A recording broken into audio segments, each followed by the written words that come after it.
Hello guys, vlog ko ngayon is YouTube short versus Facebook Reels short video, mga ganyan. So, Reels sa YouTube, ay sa Facebook, tapos YouTube short sa YouTube.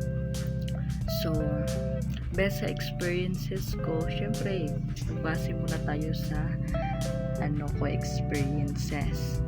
So, ngayon nag-start ako sa Reels ng YouTube is hindi ka agad makagain ng alam mo na yun audience sa yung Reels sa Facebook. So, para sa akin pag YouTube, yung una kasi na nag-YouTube short ako kasi nung dati ko pang vlog mga vlog ko pa nung 2019 sa YouTube is nakatry ako ng hindi pa ako nakatry ng YouTube short kasi puro pagbablog lang ako. So, nagbalik ako nung 2020, basta ganon. So, nagtry ako ng YouTube short sa first time ko doon. Madali ako nakagain ng mga viewers sa YouTube short. So, yun ang experiences ko. Ngayon, sa Facebook naman, bago lang ako nagre-reels. So, hindi kaagad-agad makakuha ng ibang viewers kasi hindi mo malalaman kung nare-recommend ba ni Facebook ang iyong mga videos na ginagawa. Sa YouTube kasi kahit, syempre alam mo na bago ka lang, ganyan, malalaman mo talaga na nare-recommend niya kasi dumadami yung viewers mo sa YouTube short.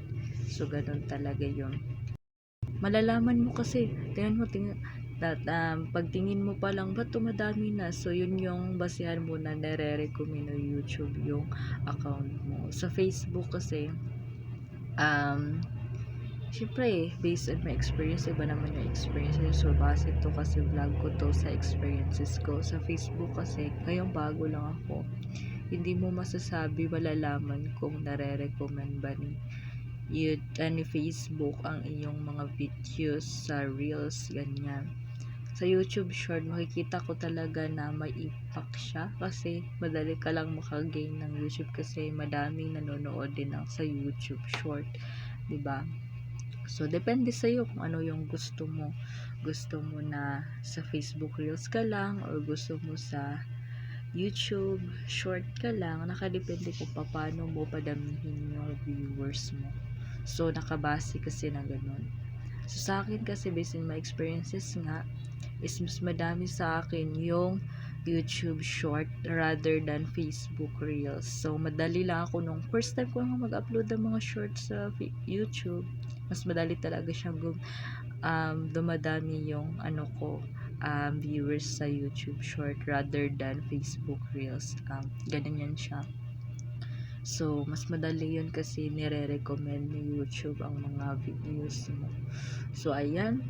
And nakadepende sa'yo. So, kung anong gusto mo, YouTube short ka ba or Facebook Reels, kung gusto mo ng madaming viewers, sa'yo. Pero sa akin kasi ngayon, Facebook Reels and YouTube short.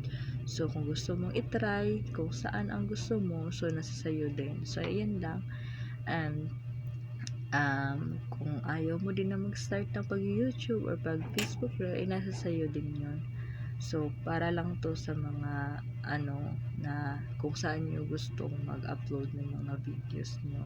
Mga short videos rather sa YouTube Reels ka ba or gusto mo dalawa, nasa sa'yo yun kung paano mo padamihin yung mga viewers mo.